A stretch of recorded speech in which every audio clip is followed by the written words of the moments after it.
আমার মা আমার কাছ থেকে জীবনে প্রথম একটা জিনিস শিখতে চাইলো, কিভাবে অনলাইন থেকে ঘর ডেকোরেশনের জন্য সোফা কভার অর্ডার করবে। মা এখন আমার কাছ থেকে একটা জিনিস শিখতে চাইলো, আর সেই জিনিসটাই যদি আমি মাকে সারপ্রাইজ দিই সেটা কেমন হয়। ইয়েস গাইস, আজকে সেই সারপ্রাইজটা মাকে দিব। হ্যালো এভরিওয়ান, আসসালামু আলাইকুম। আজকে আমি আমার মায়ের জন্য একটা গিফট নিয়ে আসলাম, বা সারপ্রাইজ যেটাই বলেন না কেন। এই যেই সোফা কভারটা, যেটা আমি আমার মায়ের জন্য নিয়েছিলাম। এই রিয়েল তুর্কি সোফা কভার গুলো ঘরের লুক কতটা চেঞ্জ করে সেটাই আজকে দেখাবো এই ভিডিওতে। প্রথমে আমরা সবগুলো সোফা কভার বের করে নিলাম, তারপর একটা একটা করে সবগুলো সোফাতে লাগিয়ে নিলাম। এরপর চারপাশ দিয়ে ফোম স্টিক গুলো গুজে দিলাম। এই তো সবগুলো সোফা কভার লাগানোর পর ঘরের লুকটা দেখেন, just wow.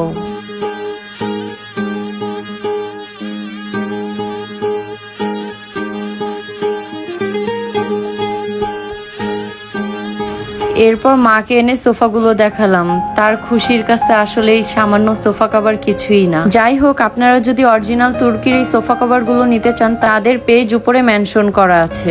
R by the way, আসল এবং নকল সোফা কভার চেনার উপায় হচ্ছে এই লোগোটা। আর হ্যাঁ, মাকে দেওয়া সারপ্রাইজটা কেমন লাগলো অবশ্যই কমেন্ট করে জানাবেন। যাই হোক, সবাই ভালো থাকবেন, সুস্থ থাকবেন। আল্লাহ হাফেজ, আসসালামু আলাইকুম।